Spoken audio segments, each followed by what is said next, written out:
hearing people asking this, what about black on black crime, while we have these situations with the police, law enforcement killing our boys, our black girls, just basically just doing whatever the heck they want in circumstances, not saving and using the correct procedures when they have circumstances when it comes to us, because black people are these scary people that even like an Anthony Hill runs at an officer butt naked and the officer kills him. You telling me an officer, a combat trained officer, has not given any procedures of how to deal with Anthony Hill because he's running at him? That's crazy, man.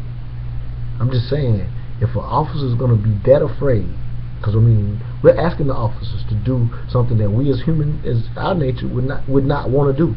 I always use the example: if a robber came into a restaurant, I'm down on the floor. Most of us are. We're just hoping that the robber doesn't kill us and gets out with whatever they want and get out of there. But a police officer in that same circumstances has to be trained to go after that suspect or confront that suspect as long as it doesn't put lives in danger. Or if that robber does rob the place and leave, then the officer is trained to go after them. So I applaud police officers every day for having the strength and courage to be brave enough to go after some of what we consider the worst of people when we think of people who intently choose to be criminals. But that is not the case with most citizens, as I will also offer that we have thousands, tens of thousands of interactions between police and citizens every day that go A-OK. But with that said, I can also tell you as an African American in a community where there is no black on black murder, this term that people bring up as if that should be handled in front of this situation with police brutality, because what people tend to speak to is how many deaths that happen in our community and say, well, they're way more than what the police do. But what you're forgetting or not understanding about these police killings is the fact that if we have circumstances that are questionable in African Americans or Hispanic people losing their lives at the hands of the police at a higher rate than the majority community, what we don't understand is if we have situations in which people have lost their lives, like Walter Scott running away. He shouldn't have ran away, but people will actually focus on that as if he created the problem. The first problem is procedure A. 2 times officers use lethal force.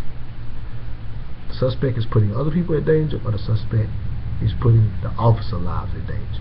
Other than that, there should be no lethal force used. There are countries around the world that require their officers to use 2 other forms of non-lethal force before using lethal force. So there are definitely procedures that should be followed, that are our policemen have been given carte blanche freedom to do whatever the hell they want, because we see Eric Garner in that situation. We got an officer using an illegal chokehold that was made illegal because of the risk of creating asphyxiation, and had done so before.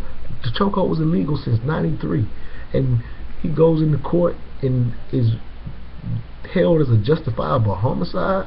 Of course, he couldn't have known that Eric Garner was asthmatic, and of course that accentuated the circumstances to possibly create the death. But at the same time, if the officer is trained to no longer use this chokehold, where's the accountability for using the chokehold, especially when it was for that very reason that it was made illegal in the first place?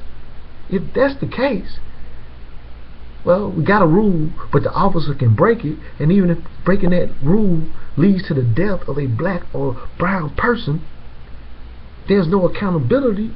Then there's no reason why the guy in South Carolina had ever thought he would ever get in trouble. The narrative they put out the first 2 days was that Walter Scott went for his taser. They didn't know that a brave young soul had actually recorded the whole thing. So for the first 2 days, they was going to give us, to the public, the line that he was fighting for the taser. And since we had so many other circumstances and circumstantial evidence, and evidence showed that that's what happened, and Mike Brown was charging Officer Wilson, and I've always maintained that in the middle of the street, you're telling me the Officer Wilson had no other option but to shoot Michael Brown because he was in fear of his life?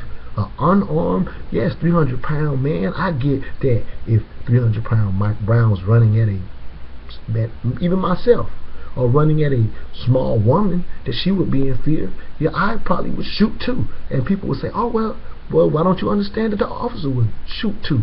Because the officer is trained to apprehend criminals. And at one point, Michael Brown was fleeing, and I had another officer, a 25-year veteran of the Milwaukee Police Department, tell me he would have waited for backup to apprehend Michael Brown, so it wouldn't have led to a one-on-one hearsay situation. And granted, even if he's running at him, the officer told me he's combat trained to handle that situation. I need you to use procedures that apprehend suspects, not kill us.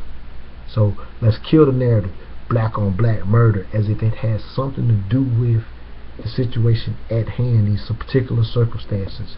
And people say, well, if we wasn't doing these criminal things, look, man, there are teachers, coaches, and community organizations every day that the work they're doing is dealing with what's happening with black on black murder. We're trying to help these children become more than give them hope and become everything that they could be. We're working on that every day. But it doesn't give an officer of the law the right, who's been given entrusted to put a gun on his side, to use lethal force just because he was scared. If an officer's scared, we need to get other officers. And the good officers need to speak up when these circumstances are happening, so that we can improve this relationship and stop acting surprised when these riots happen after one of these questionable circumstances happen. My name is Montoya Smith, aka Black Socrates from Mental Dialogue. All I ask is that you think. Find this video under hashtag JustMy3Cents.